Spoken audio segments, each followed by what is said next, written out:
Сүйінші Алатолаевты жағымды қавар менен баштайлы. Октябрь айынан баштап пенсия орточу 38%-га жогорулайт. Тиешелүү жарлыкка президент Садыр Жапаров кол койду.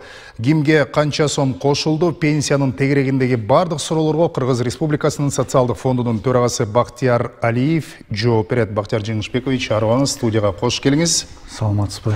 Жана кар чарба курагындагы жарандарды кызыктырган суроо сунуштар болсо 0312 67 04 76 телефону төз байланышта иштеп жатат. Бактияр Жеңишбекович, эми Кыргызстанда жашап жаткан ар бир ушул пенсия курагындагы жарандардын эмгек тажрыйбасы, жаш курагы, мүмкүнчүлүктөрү ар кылы болгондуктан кошула турган сумма дагы ар башка да. Орточо кимге канчадан кошулмай болуп атат, өзүңүз кененирээк айтып берсеңиз. Саламатсызбы. Да, бир жолу биринчиден бардык пенсионерлерди кечээ президент указга кол койду. Бардыгын куттуктап кетким келет. Пенсиянын көтөрүлүшү боюнча айтсам, бул жылы базалык бөлүгү пенсиянын көтөрүлбөйт, камсыздандыруу бөлүгү көтөрүлөт. Камсыздандыруу базалык бөлүгү кичине түшүндүрө кетейин. Бул боюнча дагы кечээ интернеттен окусам көп суроолор болуп атат. Бул боюнча да базалык бөлүгү бул мамлекет тарабынан пенсиянын бир бөлүгү, ал 3170 сомду түзөт. Камсыздандыруу бөлүгү болсо бул ар бир жаран пенсияга чыкканча канча камсыздандыруу төлөмдөрүн төксө ошого жараша пенсия болот. Ошого жараша пенсиясы чегерилет, ошого жараша пенсия алат. Мында быйылкы жылы биз пенсияны көтөрүп атабыз, мына ошол камсыздандыруу бөлүгүн көтөрүп атабыз. Мисалга айта кетейин, формуласы мындай болот. 10 000 сомдук пенсияны ала турган болсок, 10 000 сомдон 3170 сомду алабыз. Бул мамлекет берген кепилденген сумма. Да, кепилденген бул сумманы алабыз. Анан мамлекет тарабынан электроэнергия компенсация берилет ар бир пенсионерге. Бул сумма 200 сомдон 307 сомго чейин түзөт. Бул сумманы орточо 250 сом деп алалы. Ошондо дагы 250 сомду алганда, ошол калган суммасы бул камсыздандыруу бөлүгү болуп эсептелет. Ошол камсыздандыруу бөлүгүнө 38% кошулат. То есть ошондо 10 000 сомго 2,5 000 сомдун тегерегинде пенсия кошулат. Келип чыккан сумма 2,5 000 тегерегинде болот атат. Пенсиясы 10 000 сом болсо 12,5 000 сом болот пенсиясы. Түшүнүктүү. Уюлдук телефон менен байланышкан телегөрүүчү бар экен. Азыр тез арада кабыл алып суроосун угуп, андан кийин маектуулансак, урматтуу телегөрүүчү, дароо эске салалы, үндү өктөмүрөөк чыгарыңыз. Саламатсызбы? Саламатсызбы, сиз түз эфирдесиз, суроону узатыңыз. Алло. Саламатсызбы, сиз эфирдесиз, суроо барбы? Мен Карабылжан Салмадан кеңеш айына. Өзүм азыр 70 жаштамын. 2450 сом менен пенсияга чыккам, мына 7 жыл болуп барат. Эники азыр 5000ге эми жетти да өткөн жылы. Эгер көбөйбөй койду го. Бул биздики кандай бул? Түшүнүктүү, сурооңуз түшүнүктүү болду, жалпысынан. Рахмат. Карабылжадан байланышып атат, 2450 сом өлчөмдө пенсия алат, 7 жылдан бери ушул кар чарба курагында экен, бирок эмнегедир көбөйбөй жатат го дейт. Былтыркы жылы көтөрдүк камсыздандыруу бөлүгүн. Көп учурда Союз малында иштеген биздин жарандар жана Союз малында иштеп жүргөн учурларын тастыктап бере албай жатат. Ошол себептен биз ал учурларды стаж катары ала албай атабыз көп учурларда. Анан Союз мал таркагандан кийинкиси болсо, ал экинчи бөлүгү пенсиянын бул камсыздандыруу бөлүгү. Камсыздандыруу бөлүгүн канчалык көп төлөсө, пенсиясы ошончалык көп болот.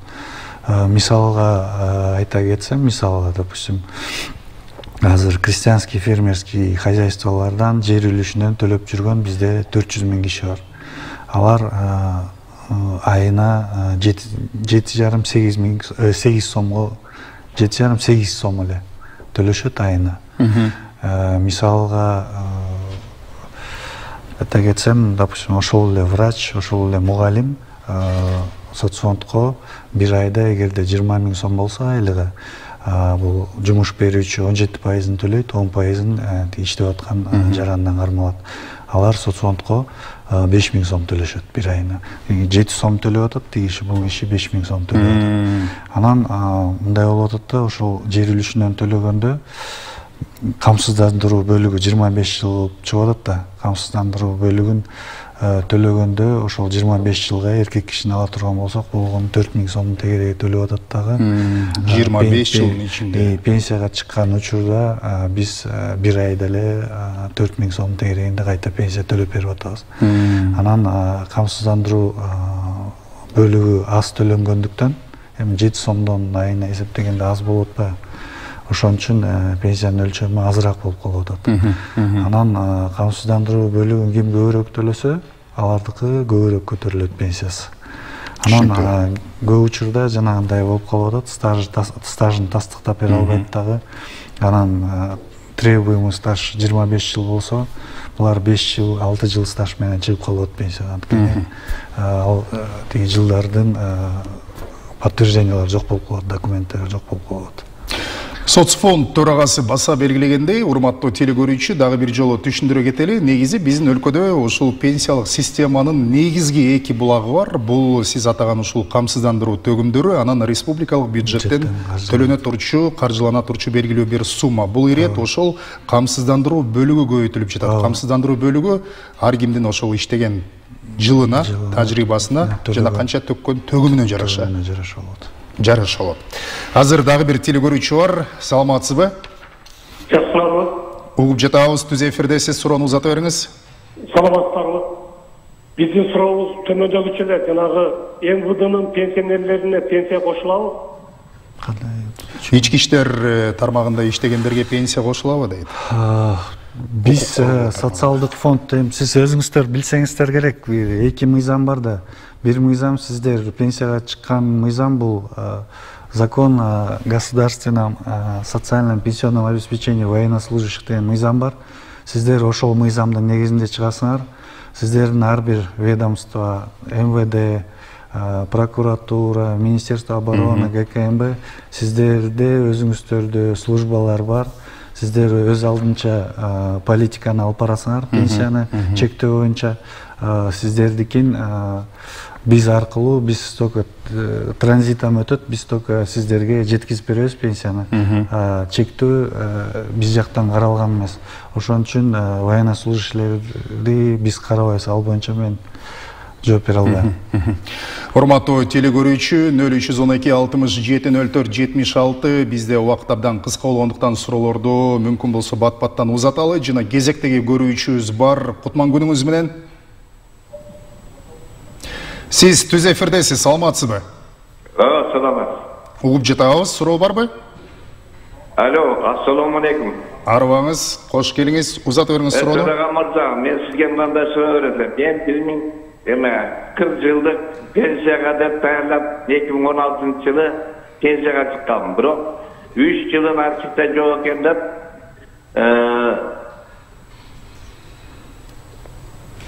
эме кылып коюшу, анан болуп туруп жаңы пенсия алып туруң деп, анан кийин 2019 жылга чейин ошондой болуп, азыраак эме чектелип калды. Анан 20 жылы инфаркт болуп ооруп, экинчи группага чыгып калды. Мону да тапшырып койдум, бирок пенсия көбөйбөй атат. Азыр 5000 пенсия алам. Түшүнүктүү. 40 жылдык эмгек тажрыйба менен 2016 жылы чыккан экен, бирок эмнегедир архивде 3 жылдык стаж табылбады дейт. Неполный стаж болуп калган экен. Эмесин эгерде режиссерлор эмени телефондорун жазып калсаңыздар, мен бул боюнча тактап, бул киши менен байланышып жооп берип коем. Бактияр Жеңишбекович, телекөрүүчүлөрдө абдан көп суроо бар да, анан урматтуу режиссерлор, биз азыр телефондук байланышта убакыттын чукулдугуна байланыштуу ала туралы. Сизде жаңылбасам атайын ушул өлкө жарандарын кабыл ала турган иш графигиңизде убакыт бар. Ошо боюнча да маалымат бере кетсеңиз. Биринчи күн сайын саат ар бир биринчи күнү эртең мененки саат, кечки саат 4-төн 5-ке чейин кабыл алам.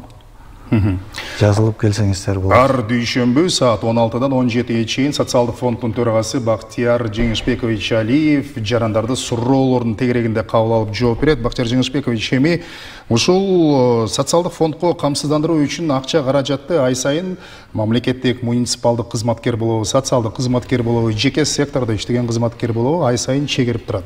Мына ошонун эсебинен бул ирет пенсиянын суммасы жогорулап жатса керек. Ооба, бул боюнча азыр ошол эле интернетте көп суроолор болуп атат, көп мындай предположениялар болуп атат. Соцфонд акчаны кайдан табып атат? Каяктан табып атат, карызга алып берип атат болуш керек деген божомолдорду айтып атышат. Айтышканда андай эмес. Социалдык фонд 2021-жылы 2 миллиард профицит менен чыктык. 22-жылы 10 миллиард профицит менен чыктык. Быйылкы план боюнча 13 миллиард профицит менен чыгабыз. Акчабыз толугу менен жетишет. Бул толугу менен социалдык фонддун, пенсионный фонддун акчасы, ошол акчалардын эсебинен пенсия көтөрүп атабыз бүгүнкү күндө. Быйылкы 3 айга 3 миллиард 900 миллион сом сарптайбыз. Кийинки жылга 2024-жылга 16 миллиард сом чыгыштайбыз.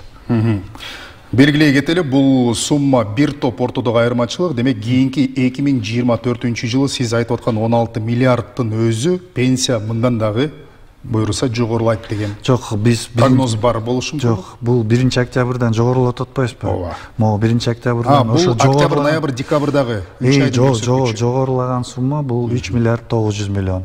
Ошол дополнительный сумма, жогорулаткан суммабыз, кийинки жылы төлөп бере турган суммабыз 16 миллиард. Бир жылдыкы 2024-кө толук болот. 16 миллиард дополнительно керек болот. Жана биз эске салалы, соңку 3 жылда убакыттын ичинде эле айлык маяланалар көбөйгөндүктөн улам дагы ушул камсыздандыруу төгүмдөрүнүн көрсөткүчтөрү дагы жогорулап баратыптыр.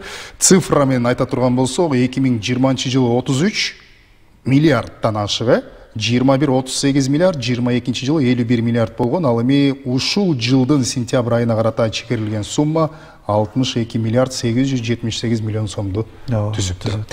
Бактияр Жеңишбекович, суроолор абдан көп. Буйруса дагы жарандар барып, өздөрү жеке берип, айрым такталбаган маалыматтарды тактап алат деп биз ишеним арталы. Сизге убакыт таап студияга келип маек куруп бергениңизге ыраазычылык айтабыз. Урматтуу телекөрүүчү, дагы бир жолу позитивдүү маанайда жыйынтыктайлы. 1-октябрдан тарта орточо пенсия 38%га жогорулайт. Ушул тапта Кыргызстандагы калктын 10%дан ашыгын пенсионерлер түзөт. Ал эми биздин өлкөгө пенсияга чыгуу курагы аялдар үчүн 58, эркектер үчүн 63 жаш деп белгиленген. Пенсия кимге канча суммага жогорулайт? Биз мына ушул туурасында социалдык фонддун төрагасы Бактияр